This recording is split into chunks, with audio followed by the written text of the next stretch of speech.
about doing this panel. A topic that's near and dear to my heart is national level certs. That's where I most recently had come from before Tanium. And over that time that I was there for about 7 years, building out capabilities, adding new capabilities, really evolving what we did, it's got me started thinking, well, what's the current state of the world with other certs? Where have we gone?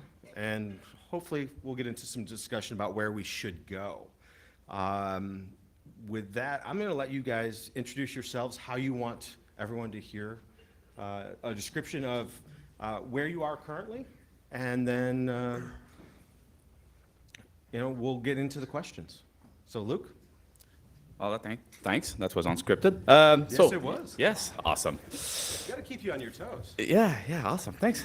So I'm Luc. So Luc Baudouin, and I'm currently DM Secure. So anybody has been in military, before here, DM Secure, the infamous compliance people. So that's me now, and for the last 2 months, just started. Before that, I have a similar background as the people I'm supposed to disagree with here. So I was a chief of ops at CSIR a couple of years ago. I managed the IPC at Bell Canada for a while. I managed the IPC at CSC for a while. So that's my background. Awesome. And Patrick? Good afternoon. I have to admit, it's really nice to see so many people in the room stay on their own terms. It has nothing to do with an iPad draw at the end of the day. So kudos to you for staying. Thank you. My name is Patrick Lowe. I'm with the Canadian Centre for Cybersecurity. I'm relatively new to the organization. My role there is to manage the incident management practice within the centre. And previous to the centre, I was with CSIRC for roughly 6 years, where CSIRC is the national cert, was a national cert prior to the centre. And before that, I ran an IPC in a government department. I've been with the government for about 18 years. How time flies. Like Chris, the cert spirit, the principles of a cert are near and dear to my heart. Working in a cert has probably been the most rewarding period of my career, and hopefully I can provide some insight today that will be useful to you. That's great. And Sasha? Hi, I'm Sasha. I'm officially their pain in their asses. Confirmed. Yeah.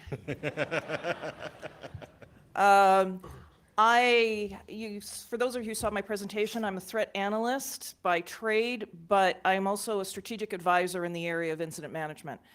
Clearly, one can't do national level incident management without a highly functional cert. So I've also had the benefit of being an advisor both for standing up CCIRC as well as other national certs. I have participated in the standing up of internal SOCs and organizations going on 20 some odd years prior to me going, I want to get back hands to keyboard. But I continue to do advice and guidance in that area, which is to say when I see stuff going sideways, I am a pain in the ass to people and kick them and go, can we please solve this problem? And can we please get industry involved, because we have some great folks on that side of it as well. Also confirmed. With that much tact or less? I have to buy beer afterwards generally. Okay, fair enough. For that. So, all right, let's get into the questions. Let's get to the fun stuff.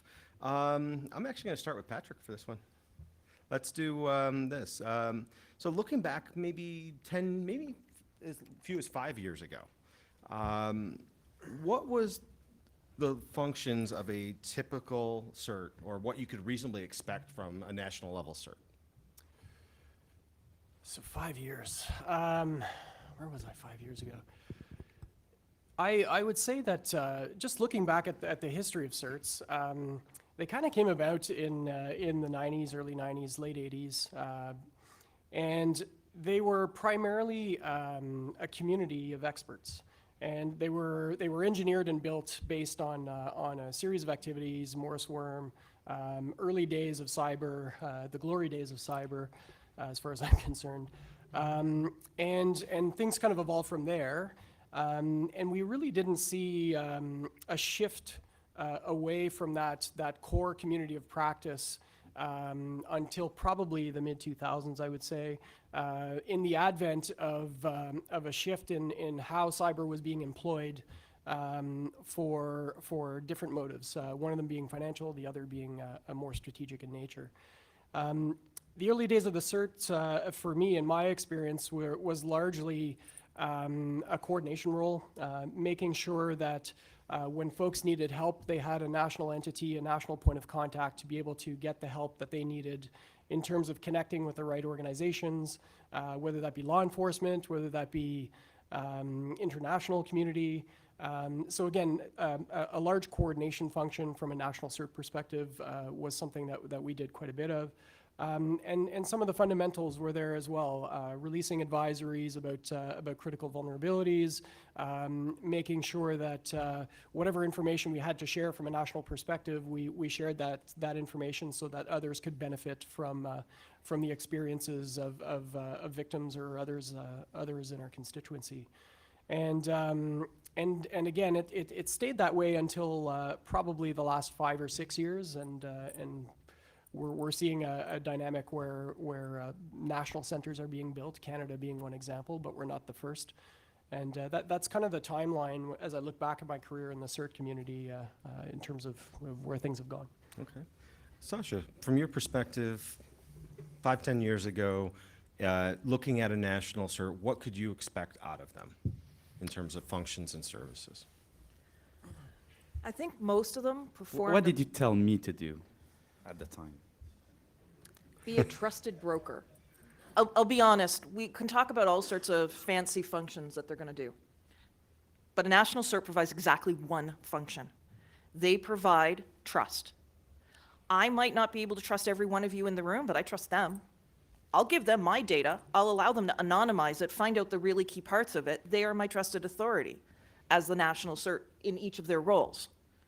They then would build trust with each one of you. I don't have time to do that.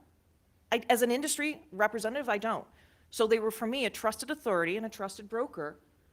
My fear is that as we evolve, people forget that they are literally the trust brokers. That's where I saw them 5 years ago, and I will have you know that Canada was held up as a model for being one of the best national CERTs in terms of a model. So I applaud these two. Most people don't realize what hard work they put into building that, and I'm not sucking up. I don't owe them beer right now. Luke? Yeah, I know that. I just like watching the blushing. Thanks. So yeah, like Sasha helped a lot with connecting the dots there for sure. But yeah, so historically CERTs were, in US CERT, you know about that. So posting advisories, right? That's what the CERT was for. And then people are like, this is useless. Just go straight to the Cisco page. That's where all the vulnerability are. Go to the Microsoft page. That's where the updates are. So why do we need a CERT for that? Well, the thing that dawned on me is that you actually need a trusted place to put it up, to tell you, so that you can use it as, hey, the government is saying that this is important, and it helps people convince their executive that they should do something about it. So that was a value that was unexpected at the beginning. So advisories and saying this is a big thing, posted on a government CERT page, or a national CERT properly recognized for that matter, is serves that purpose. It's the trusted place that you can point to blame that you need resources to fix it, as opposed to the 2,000 other things that you also need to fix. So that was one thing. Then the other thing that came up more in the last 8 years was the notification. So you need a place where you can, when you find a dump of data of compromised stuff, that you can throw it over the fence and they're going to handle it. And they're going to notify the 15,000 victims that your data repo key logging files you ended up finding on a Zeus CNC server somewhere that they're going to be handled properly. So notification at scale is a service that a national CERT, that the best national CERTs do and should have done in the last 5 years if they didn't. So I think we had that. It's not perfect, but those two things is what I saw national CERT doing, and I think it's still right today. Yep. I think that's a core function that necessarily has to continue to exist. But over time, we see and recognize other needs that come into play. For US CERT, it was a little bit by accident. So US CERT, many don't recognize this. US CERT stands for the United States Computer Emergency Readiness Team. The R actually doesn't stand for response. It was all about the function of preparing people and arming them with what they needed in that eventuality of an incident. Fairly early on in my time at US CERT, we actually had an incident. I was a bad government employee. I answered my phone at late hours. I was actually in the office on a Thursday night at about 6 o'clock, and I answered my phone. It happened to be the FBI calling me and saying they were sending a team to New York, and some other intelligence organizations were sending a team to New York. And I said, well, you guys don't send teams anywhere, especially domestically. What's going on? And it was we can't tell you. You just need to show up in New York, and we'll brief everyone in person in the morning. And that was the first time that US CERT actually ended up doing incident response, was around that event that occurred. And I spent about 6 weeks in New York City, straddling December into January of 2010 into 2011. And that's how US CERT actually started doing incident response, was over that whole of government multi-agency response out of a major incident. And we quickly realized that we were going to be doing this more often. You know, success breeds more work. Not necessarily more success, but at least more work. And that's how we built out the program. We started from that one event. About 4 weeks after we put that incident to bed, the RSA intrusion happened in 2011. So what we had already quickly learned about multi-agency response for the first thing was put into play for the second, and it snowballed from there. So incident response became a cornerstone thing that we added to the things that we did as US CERT. Plenty of other services and things that we've done since then. Indicator sharing and facilitating direct sharing of indicators between organizations has played a part. What other things have you guys seen that have been added as services for your certs and organizations? Can I jump in? Go for it. I think we'll stop you. So the one function that I love that our national cert, see, this is why we have Pat in the middle. The one service that I love that our national cert has provided, how many of you have to deal with an incident in your organization? Fair amount, hands, yeah, lots of you. Now, how many of you want to guess you probably have been dealing with the exact same incident? The function that a national cert should provide is national mitigation.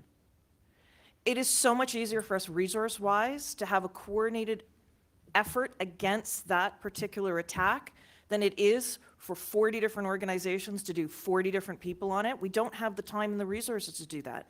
And when you can have a mitigation against a DDoS, a malware outbreak, a spam run, that's coordinated by the national CERT, that leverages trusted communities like telcos and banks and other organizations, law enforcement, that can then try and respond to their 1% of the problem and put that all together, we can attack the problem much more effectively than if we each try and tackle it individually. And having them be the coordination function for that, you have no idea how many threats have been mitigated because of that function. And I think more than anything, we need to continue to grow that.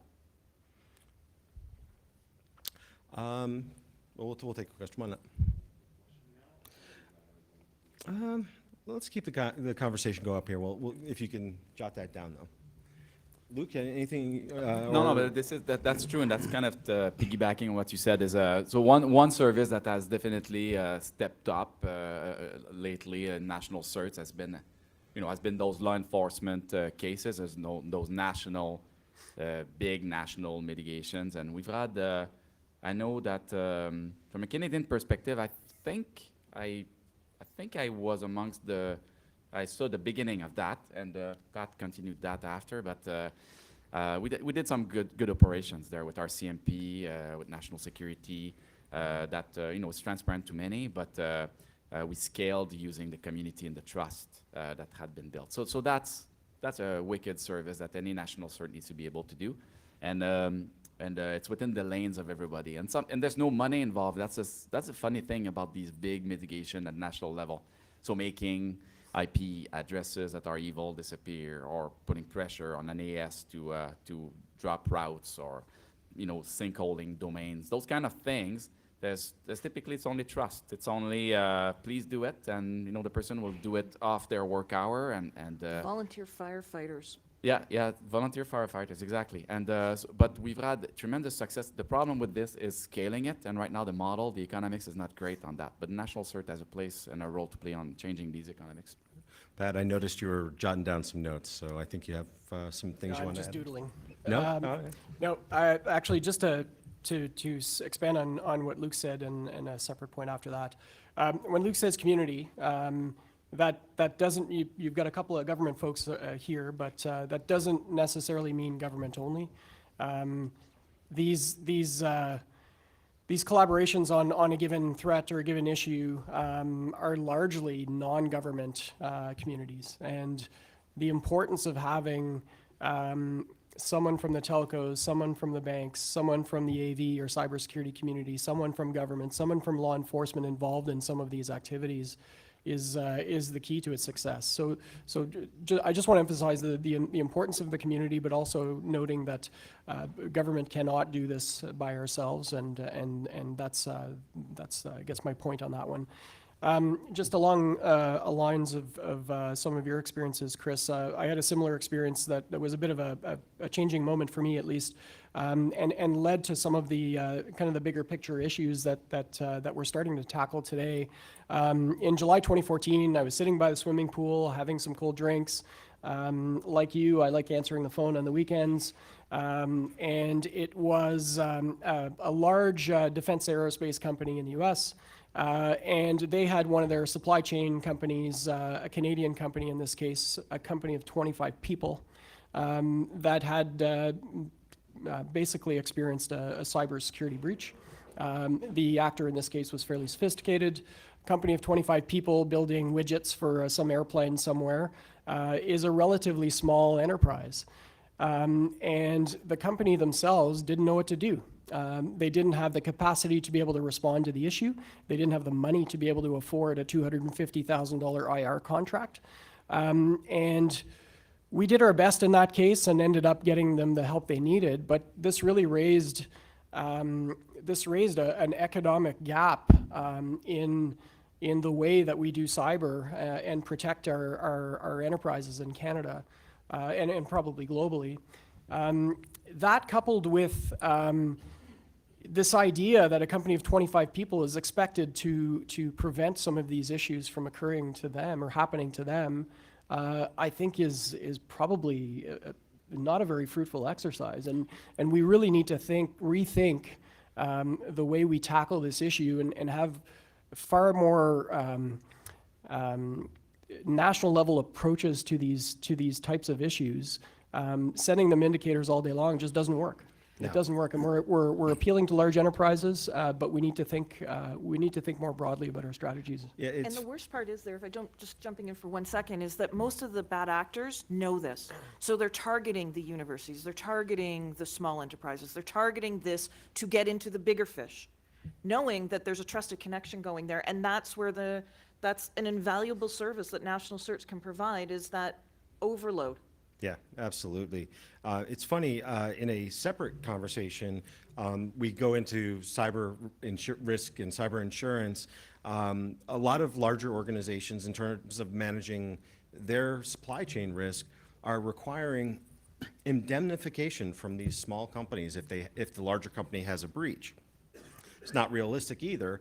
And I've seen some large companies demand that, okay, in the very least, you have to carry multi-million-dollar cyber insurance policies.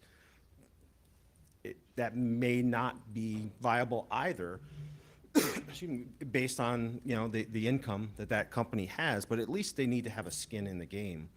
But on the other side of that, we need to provide better guidance to these smaller organizations to help them either secure it themselves or find the resources to do that security for them.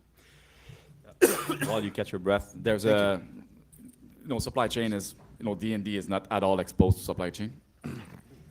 problems, we would never be a target. I mean, it starts, some of the smaller company, the ecosystem out there starts with in French we say les donneurs d'ordre. So in the big economic players, they need to start, rolling in cybersecurity requirements as part of their contracts. And hopefully that percolates down and gets enforced through audit appropriately. So I really believe this. So if I buy planes from, a plane company that outsources their landing gear to a Canadian company in Quebec, Montreal, who would that be? Then hopefully my contract with them will percolate all the way down, and they will be forced to pay or to incentivize the smaller guy to reach out to bring up their security to be able to comply with the contract requirements. So there's a bit of that in there as well, and educate the people to do it. Yeah, Pat, I don't know if back in the day, if I ever got a chance to tell you, one of the debates that we ended up having in government is the role of government in providing IR services. I mean, there's stuff in the private sector. It's not usually cheap, and for small organizations, it's particularly problematic. We ended up having to come up with kind of rules of engagement. When does government jump in? So a couple of factors came into play for us. Is it private sector critical infrastructure? If the answer is yes, then probably government has a role to play there in that thing.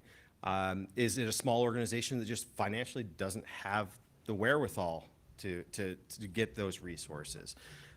Is it a case where if government is involved, government has unique knowledge through their reach back into the intelligence and law enforcement community about that threat so that they can help support?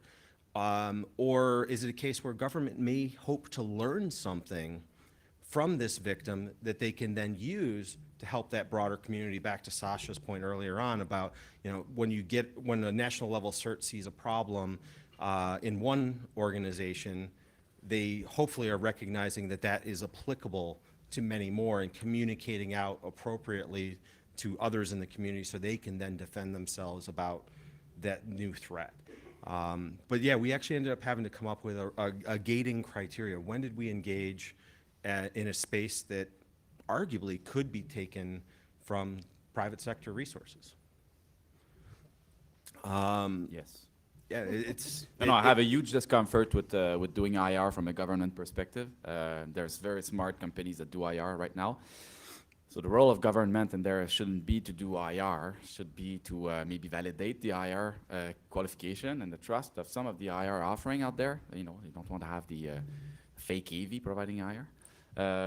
Yes, but define what you mean by IR versus incident handling, because there is a distinct exactly. difference. So Yeah. coordination is a Yeah. exactly. So coordination, definitely a government anchor of trust kind of thing, but doing on-site IR, and the economics of it is the hard thing to address. Because I don't want to see the government put the hands on the keyboard of a small agency and look at their firewall rules. On the other hand, telling them, here's a checklist that you need to get your staff to run through, and you might want to look for point A, point B, and point C. There are a lot of small organizations that need that, because even companies like myself, where you can do like sock in a box, okay? That's still out of the reach of many of these small organizations. So yes, okay, we don't want government to say, okay, this is how you configure it, and this is how you go and look at your log. But go look in your log for X, Y, and Z and call me back and I'll tell you and I'll give you some help. I do, we might disagree on that, but I do feel that that is a critical function of the national CERT. Yeah, I think providing the guidance of these are the things you should do is a bare minimum. But I do, from my own experience, did encounter organizations that arguably were pretty sizable that should have had that type of resource. In fact, by title, they did have that resource inside their company or agency in some cases. But the reality was very different from that in terms of their capability in executing. But always, it was very important for us that we operated by vampire rules. You had to be invited in. They had to ask for that help in that moment and set the rules of what they wanted out of that. But every time, I think they're always, and this is the healthy part, government should be asking, is this an engagement that they should be involved in? And is there a better resource out in the private sector for that? But there are core things consistently, that coordination role that CERTs have to provide in all cases. And I think this is going to vary between countries and culture around that. and where that pushback is of, you know, suddenly you have government agents on your network in some ways. Chris, I'll just add, Yeah. I mean, when it comes to IR, there are many different strategies around it. The UK's got a list of pre-qualified IR companies to avoid the kind of things that Sasha was pointing to, or Luke was saying about fake AV doing IR. And we've seen cases where we've dealt with companies that have had significant compromises, and we help them review kind of the RFPs that are being pitched to them to come on site to be able to help them out, and the RFPs for a vulnerability assessment. So anyway, the strategy in the UK is an interesting one. It still doesn't resolve the economics issue. And I think my view, the views expressed are those of my own, there are going to be cases based on a rigid set of criteria where it makes sense for at least some form of physical support to the organization, or in combination with a response company in some way, to be able to help somebody through the process of dealing with a major compromise of their network. Yeah, so it boils down to your rules of engagement. Again, Yeah. there's a place, there's a balance, and Yeah. there's some risks. The number of times that we went on site and a big named IR company was already there, and we end up working side by side them. The focus is a little bit different. It is definitely more the crisis management side of it, and the IR company is working on some more of the deep technical analysis in some cases. But it's not uncommon when government does plug in and is asked in that there already is a resource there, just a little bit of a different focus in what's being brought to the table. Are there any other functions or services that are new that have seemingly sprung up in the last 5 years that I have you've one, seen? but these, my colleagues here are going to disagree with me. Yeah. So the role that I would like to see some more national certs playing, and the only one that I see thus far is in the UK, is public policy. This is going to be politically incorrect. We are breeding our own next generation of hackers. We don't teach children how to use the internet properly, and I mean ethically, not necessarily safely, until they're in grade 8 or 9. My son taught me how to hack a Wi-Fi point at 6. He found his first 0-day at 8. We teach them to go online and play games. They watch YouTube videos. Please tell me there's no parent in this room that child has not gone and watched a gaming video. Okay? These gaming videos teach them how to play their game video fantastically. It also teaches them how to get more game credit. Where do you think that game credit is coming from? That is the underground economy. These children then watch the gaming credit video, which then leads them into, hey, let's play with these other guys because they're the elite crew on it. I want to get on their crew. Now you have one crew playing against another crew, and they get pissed off with one another, so they start doxing one another. And they want to have that server, so they found this new YouTube video that says, hey, this is how I can get the server to myself. That's actually called a DDoS. And then in grade 8, they get to have their, this is how we get online. We teach them how to get on a school bus safely at like 4. And yet we don't teach them how to get into the dangerous parts of the internet until they're too old to be able to convince. We are literally giving them the pathways to become cyber criminals, and they don't even know they're doing it. I would love to see national search start getting into public policy about how can we create programs working with banks so that it's right at the ATM. Do you know where your child is online today? And you'd think I would know the better than anybody else. Do you know how many times I found my son literally in the middle of accidentally doing something insane, like I'm gonna go on Pastebin and find random code to throw on my server. And he literally grew up with these two as uncles, okay? He grew up with you. Problem 1. Yeah. I'll chime in on that one. So I got a text message, Uncle Chris, hey, how do I get a VPN for my gaming? Like, really? Why do you want that? Tell me more. And then you start to find out that maybe he ticked off someone and got booted from a game and needs a new IP address. Okay, tell me more. We're going to talk about this. Who gave you the idea of going in a VPN? Really, tell me their names. I want to have a chat with them. We're fooling ourselves if we don't think and recognize that they're they're going to discover things and learn things. And if we're not doing it a little more proactively ahead of time, yeah, they're going to go down some interesting paths. And they're watching folks like Lulsec and Poison Crew talk with one another in the gaming servers. I had a conversation with the head of a national cert at one point, trying to figure out why this gaming crew was implanting things and going, like, why, if it's not actually this person, why is it this person? He finally got so pissed off because this was all on audio, like on speakerphone, and he came going, oh, you guys are so old, you're pissing me off, here's the URL, and threw at me literally a gaming forum where the guys were arguing with each other and they were having a hack off to see which crew was a better hacker crew. This is a well-known hacker crew. This is what our kids are sitting inside of because we say, oh yeah, gaming is fun. Go play the video game. Mom wants to have a break. Dad wants to have a break. Go play some online video games. So while Sasha's gonna take a glass of water. My personal pet peeve is how these No. teen hackers. Yeah, but that's it. Like, yeah, those that have kids know about that. Like, mine did hired a bot to give him likes on a picture on Instagram because they had a competition of who had the most likes.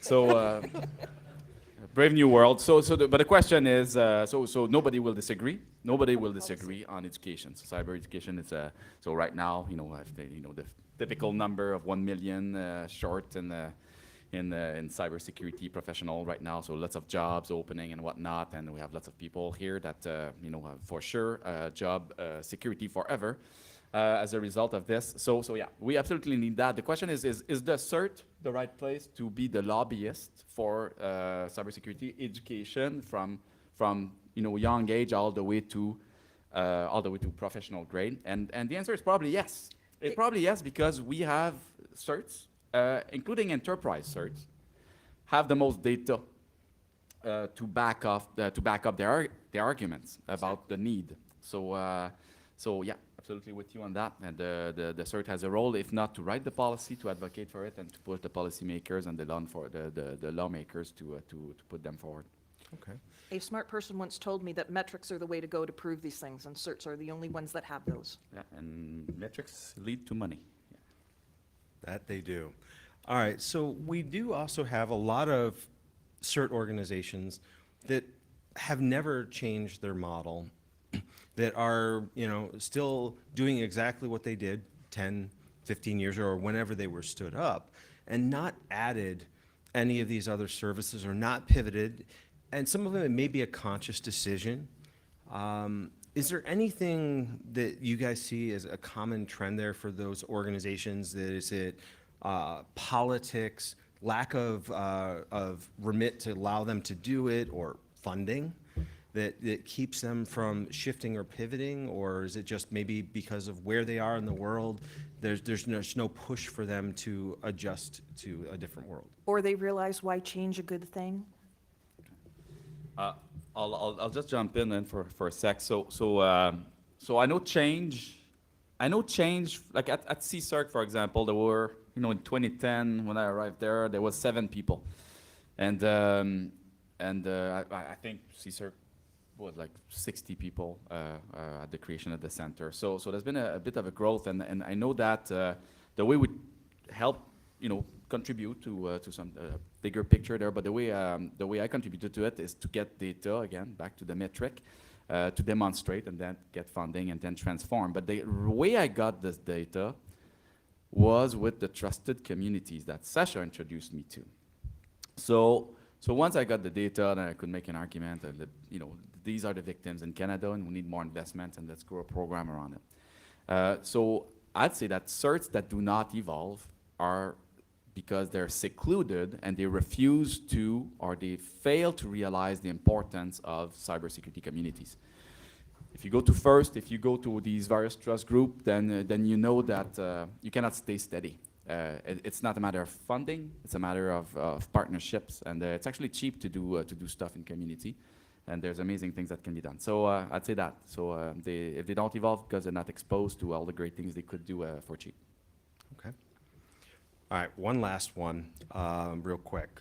So where should certs be looking to extend themselves and add to what they're offering in the future, maybe 5 years out from now? What should they be looking towards for new demands on their resources.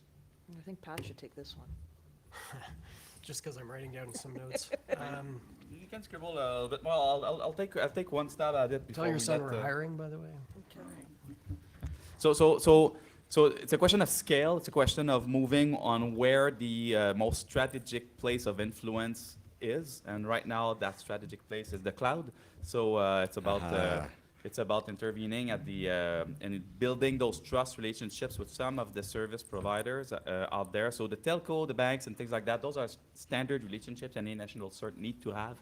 But increasingly, it's going to be this other tier of service that is being added that really brings the corporate enterprise world into that mid layer in the cloud and all these service as Figuring out how to plug into and Yeah. and gain some insight and visibility in that world that's that's traditionally been critical in the infrastructure enterprise. that is getting added there that we all depend on. So we'll have to have those relationships. Huh? Yeah, so scalability was exactly the point I was going to make. We're seeing a huge, and have been for the last couple of years, a huge transfer and shift of e-commerce and IT to non-business owners, relying on the cloud, relying on very large organizations to provision services to enable small to medium enterprise and large enterprise, quite frankly. The advantage we have as CERTs to have a fulsome and deep relationship with these large tier providers is it becomes a lot more scalable. Dealing with several thousand small to medium enterprises is not scalable. It's not practical, and it's quite frankly a disservice to the stakeholders of the CERT. So I think. Again, we need to think about how things are moving from an economics and business perspective and make sure that we're being really smart about the organizations that we're engaging with and the level and spectrum of services that are being developed and offered to our external stakeholders should be such that we have an eye on kind of what our stakeholder community looks like today and what it will look like tomorrow.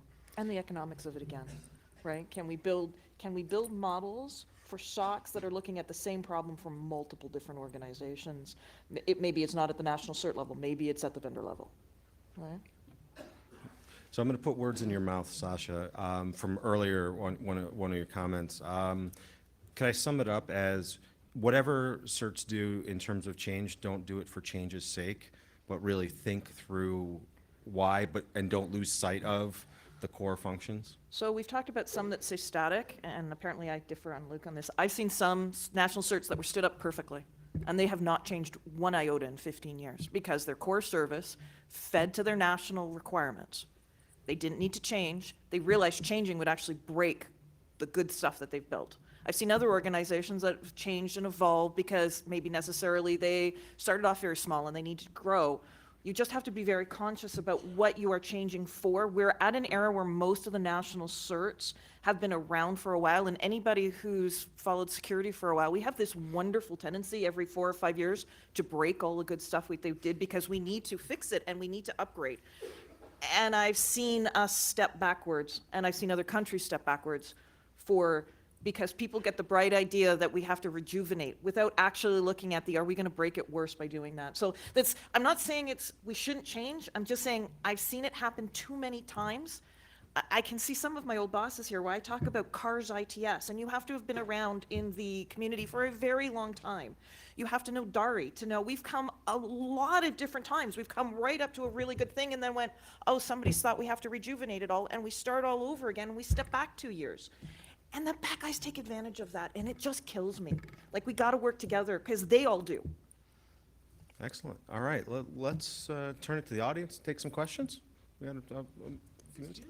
Just hold on, we'll come see you with a mic. Merci. My question will be for the whole panel. I'll ask it in French just to make sure that the essence go well, and Patrick and Luc, you can translate for the audience. Je veux juste être sûr d'avoir bien compris, ce serait quoi la fonction d'un national cert versus une entreprise privée qui aurait le même genre d'organisme? Ah, but wait. So the question is, what is the difference between a national cert and an enterprise cert, right? And what are the different functions? Well, enterprise cert is you have total visibility, control, and ownership. You're the master. To take a Seinfeld job, you're the master of your domain. That was a good joke. Anyway. But obviously, the national cert suffers from that visibility because obviously, and then it wouldn't scale otherwise. So you have to think smartly about how you do. It's very much a coordination there, and relies on enterprise certs to share some information and tidbits, and to make that nugget that is being shared from an enterprise cert perspective a very high value contribution to the rest of the community. So I'd say, this is it. This is the big difference. And a national cert's dream is to be an enterprise cert. Like a national cert is basically a baby enterprise cert that really want to be an enterprise cert at the national level. It's not a place that we should let a national cert either be. Very important to draw the line, because your authority from a privacy perspective to look at your data, decrypt SSL, go into every computer for the purpose of defending your network, that you can. National cert obviously cannot. So we have to have there's a line, and that's the main thing. And it's one constituent rather than multiple constituents. So the problem, there's some negatives to an enterprise cert, having stood up many of them. You sometimes have a visibility if your IT department and your security department play nice well together. And the fact of the matter is, your view is your only view. You don't see what else is happening. In most attacks, you need to see holistically across the globe what's going on. So there's a huge difference between that. I've stood in a enterprise cert personally as a lead IR person, and then I have to always reach outside of the organization to go, help me understand this. What is the bigger picture here? So there's drawbacks to it as well. Anything else you want to add to that? Just really quickly, I mean, Luke touched on this, like what drives the business are very different things. For an enterprise cert, it's largely the economics and the well-being of the business. And for a national cert, it's a national perspective. What's the right thing to do for Canada? And that's actually been really rewarding. We assist law enforcement by taking data blobs and notifying victims and helping them recover through that process while the police chase bad guys. It's freeing, just the too. drivers are really, really different from the national cert perspective. And when I joined CSIRC in 2012, I was not expecting that, actually. It was refreshing in many ways and scary, because when you're used to having data in front of you and IDS systems and firewalls and logs and all that stuff, operating at a layer of abstraction that is basically none of that, and a heavy reliance upon voluntary incident reporting into the cert, absent other data sources that Luke touched on earlier, it's a pretty scary proposition. But it's an intellectual challenge that's been really, really interesting for my career. And Yeah, it must and be it- pretty frustrating for you too. Like, as we're talking about it, when I was on the enterprise side and these two gentlemen were on the national side, I go, oh, well, why haven't you shut it down? I just went in the thing and I went, bing, incident done. You guys would have to sit there and watch it and be so frustrated, I would bet, not being able to sometimes do anything about a problem that you could see. No, that's it. And nor should we sometimes, because you break stuff. I'm sure you broke a few things in your enterprise. So you would definitely don't want the national level to break stuff, and then you wouldn't know. But yeah, anyways. But the point is that national and enterprise depend heavily on each other. Very good synergy there. So tell me what you see on that indicator. Test that. So we would do that. Test that IDS signature that we got from a partner. Lots of false positive. Okay, maybe it's not so good. No, Luke, it's great, it's brilliant, awesome. Let's distribute this, right? So. Yeah, that trust and relationships over time, that's the big thing you learn when you jump into a national level cert, is just building those relationships over time. And I think that's also a key thing that's important, is the retention of people in the national level certs over time, because building those relationships, it is people, even if it's organization, whether we like it or not, whether our senior leaders like it or not, it is the people underneath that glue all that together. And if we don't retain the right people for long periods of time, you lose a lot of momentum with that. Let's jump to another question. Yeah, we have a former colleague that would like to ask a question. I wasn't going to give that full disclosure, but I used to be in CSIRC. You're forgiven. You've spoken about the importance of trust relationships and communities of interest, and there are limitations on how far you can take that for all the reasons you guys have talked about, and also the problem of scalability. One area you haven't talked about is the critical infrastructure. So there's no economic incentive for anybody except government to look at critical infrastructure and make sure critical infrastructure is maintained for the common good. How do you see national search playing a role in that, or is that legislation, or how do you see that being addressed? I'm a D&D guy, so I'll refer to That was a very elegant I just heard he tap wasn't dance. critical. So I would argue that as we look back through the evolution of our CERT in Canada, I would say that the CERT has played a fairly active role with critical infrastructure in Canada. Whatever critical infrastructure means, I mean, there are some fairly broad definitions of what CI is. But they're equally as important to us as the government of Canada's network. If the grid goes down in Ontario, then that's probably going to be of interest to us, particularly if there's a cyber component to it. So I think critical infrastructure is absolutely at the core of what we're trying to achieve within the center, and has been at the core of the national CERT, at least, to institute those relationships, to offer programs and services to that community to the best we could. Yeah, I'm not sure if Sasha has anything more on that. Yeah, I was going to say, the CONOP for CCRC, the National CERT, when it was stood up, specifically stated that critical infrastructure was their constituency. So it's codified for your support of them. I'll jump in. So critical infrastructure in Canada, that's mostly, I think mostly publicly owned, provincial, some federal. The big ones like the bank and the telcos, that's private, but really it's like chartered, like, it's even chartered in the federal law, somehow, and CRTC is in there.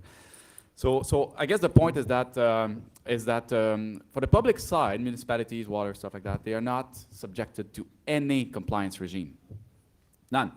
So at Bell, I had like PCI, I had socks on my back all the time. There was so at least there was some kind of incentive that if you don't invest in your current, PCI infrastructure to do some pen testing, at some point you're going to be fined millions of dollars. We don't have that for water or electricity, things that we rely on. So that's a place. That's a place we need some kind of a third-party audit regime to make sure that, and penalties and but on public it's kind of hard to have those penalties, but we somehow will have to have a law that will force some people to invest. Because what we see is that it's a cost. Security is a cost. We don't see investment in it. Still today, despite how many years we've been talking about it, and despite having all these stories week after week after week of people getting compromised. I think once liability starts getting attached to it, I mean, real liability, especially when organizations are going to be liable for attacks that are bounced off of them, we're going to see maybe a slight shift in that. Just saying. There's regulations that are coming into place, at least in the US, that are saying if an attack bounces off your network, you can be liable for that. Oh yeah, but GDPR and all that kind of jazz. Oh, right? exactly. It's, So I think- it's carrying company, but what's the equivalent for the public service? So that's to me that's the big issue, right? So the government needs to be part of that, and the municipalities, provincial, and like the health system is so you have in the US, right? You have the legal, the FISMA, the HIPAA. Yeah, the health we stuff. have a number of different regimes, and also we have gaps there. We do have some differences. It's a mix of public and private for utilities. Water tends to be more of a public authority in a town or county level. Electricity, however, tends to be a lot of private enterprise. So it's a mix of those things. What we did in the US, where it made sense, is per critical infrastructure vertical, we try to encourage the creation of information sharing and analysis centers, ISACs. Basically self-help organizations for each of those industry verticals so that they can provide some amount of self-help. They also become a way of scaling the information out, because sometimes you can't reach and touch every element of a given sector. You may not know all of the players in that sector at all times, but that industry association or group ideally does know all of their members, and they know how to reach them. So if you distribute information out, they can get it out to all the rest. That definitely helped us to scale out better and start to get industry-specific guidance and help to them to learn what they needed to do better in their sector. And I We think have a we've got- question from Cal in the front, then we'll move back here. Okay. So touching on some of the earlier discussion, there are millions of computers out there owned by homeowners, individual citizens and everything, many of which may be compromised acting in a botnet. What is the role, or is there a role for the CERT working with these individuals or with their ISPs and everything to really address those issues and help eliminate the botnets and everything that are affecting the rest of your infrastructure? I have a question, Cal. Do we put police officers on every door and every firefighter on every door? No. Then But they that- do come when there's an indication of something But that's not going on. true. That's kind of the point that I'm trying to get. We can't put the government on the hook for absolutely everything. If you have a small fender bender, the police don't show up. And I'm not saying this facetiously, I'm just saying people can't expect a national cert to solve every single problem. I give the analogy that we do not put a firefighter and a police officer on every single doorstep because we simply can't. We don't try to go to that level. We turn around and say, you need to be somewhat proactive on it. I think doing public policy to go, your machine could be doing part of it, but to help every individual Canadian, that's saying the same as we're gonna have somebody standing there protecting because they've had a little grease fire in their kitchen, like, we I'm not can't. advocating that they help every individual. I'm asking what their role would be in dealing with these types of incidents, whether it's working with the ISPs to make sure that they help the individuals, not just cut them off the network because they're a botnet, and that's the end of it, and they don't know why they were cut off their networks. So maybe I'll just jump in really quick. Is there a role? Absolutely. And national certs have been playing that role for many years. And to the data question or the data point that was made earlier about getting information, not being an enterprise cert, that's the kind of information that certs get on a regular basis globally. And what certs do with that is they carve it up and they send it to the organization that happens to own the IP space. And in many cases, that is a home user. The challenge is, how do you explain to my mother, who calls me at least once a week and says, I got another call from CRA, or, well, maybe not anymore, or I got this. So there is a bit of a gap there in terms of fully addressing those issues. But national certs absolutely play a role there.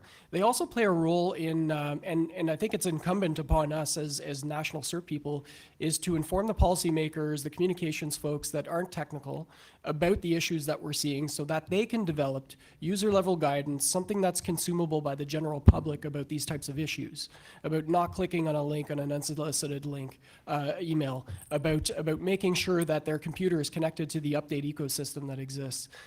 Those are the two primary roles we've tried to play at CSIRC and will continue to play throughout at the Cyber Center, at least in my view. Yeah, so I've given a lot of thought to that when I was in National Cert and receiving like the 20,000 Canadian IP address infected every day, half of them being configure. So we know that, and so what's the role?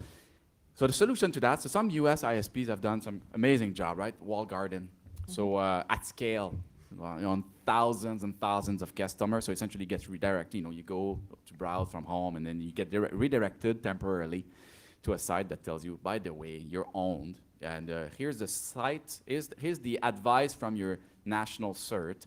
Now, the question is, how does that differ from fake AV? There's a bit of, but if it's implemented at the telco level, the wall garden, then I think there's a scalable way of notifying people and giving them ways of cleaning themselves and potentially mitigating it this way, so at scale. So there's technical challenges in there, obviously, but I think there's a lot of potential there. And having that trust relationship between the telco, the service provider, that is, and the national cert as the authority supporting it. So we did something like that with DNS Changer, Yes. with CIRA, with .ca a couple of years ago, where we provided a page for people to test their DNS, and if they were infected, then we're telling them how to go and mitigate themselves. So I think there's Yeah, there's and a way And that does I that. should mention, this is how Luke became my boss, right? The first time, because he said the exact same thing you Worst did, day of Cal. my It's, why don't you guys, as ISPs, try and do more about this? When Luke timely goes, there's technical issues. I know the ISPs that have put this in, they designed it from the beginning.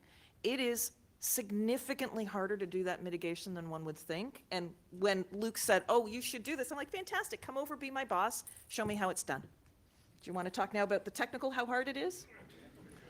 We have time for one last question. No way that you can expect any homeowner who doesn't have any skills or knowledge, or even knowledge that they're infected or that they're compromised and acting as a botnet, to do anything about it. So that's why I was wondering what kind of role, the certs, the ISPs and everything, really in identifying that they're infected, that they have an issue or something? Because the usually- user won't get that. Yeah, usually it's going to come in the form of large-scale botnet takedowns, where some researchers and others have found the long list of compromised systems, get it out to the appropriate national cert that oversees that country. They then break it up into the smaller chunks, get it to the right ISP, and then on the D-Day, when the disconnect is going to happen, have also coordinated not just with the local or the ISPs in that country, but the antivirus providers to provide a one-off scanner that's going to clean that particular thing. Now, when it comes to the various random infections and other things, when you have a breakdown in your car, we don't expect you to know how to fix it. We expect that you're going to take it to the mechanic down the road and pay for your own repairs as needed. If your computer has a breakdown, sometimes that's going to be the same thing. There are local resources for do it. People just don't necessarily like to pay or recognize that they have a responsibility in it themselves. Thank you, Chris. I want to move to just one last question back Absolutely. here. I'm glad that the topic of cloud came up because more and more we're finding our data is transiting and being stored outside of one country's borders. Any comments from the panel as to the current state of international cooperation amongst national certs? I know we have FIRST and all. And how better to work between national certs that might be at different capability and different maturity levels? Who wants to take this one? All right. So I'll address the kind of the national cert angle to your question, if that's okay. So national certs meet face-to-face annually, not only through FIRST, through other mechanisms.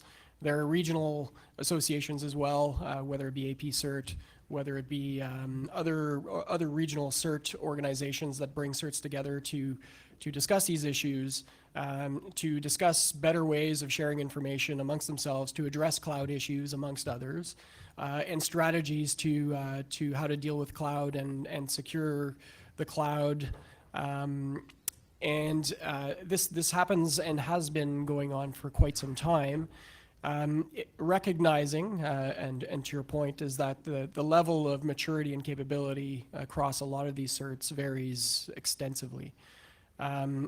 There are a number of leaders in this space that are trying to, or investing a lot in capacity building for some of these certs.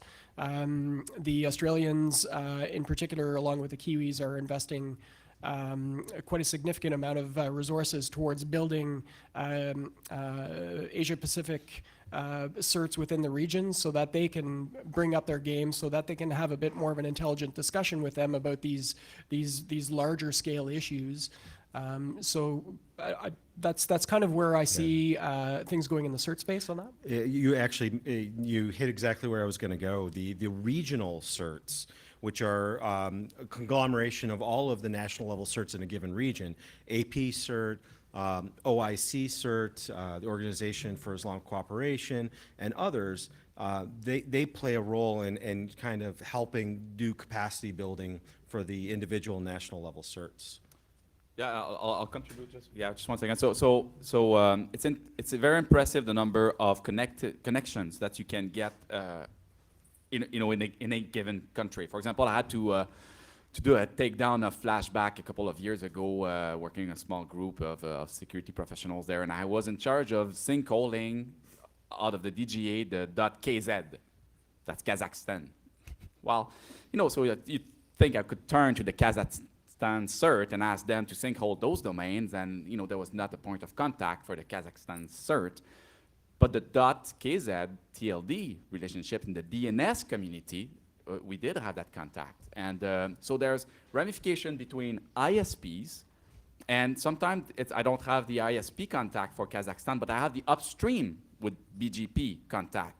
And maybe they're all going through, I don't know, a buddy that, like Cox Communication or whatever. So then you put pressure from that side. So it's a multiple angle perspective, and the community is large enough, there's enough of a critical mass there that you can actually reach and put pressure at the right place through those trust relationship. So hence the importance of joining those communities. Thank you very much. And on that note, we're out of time. So Chris, Luke, Pat, Sasha, thank you very much.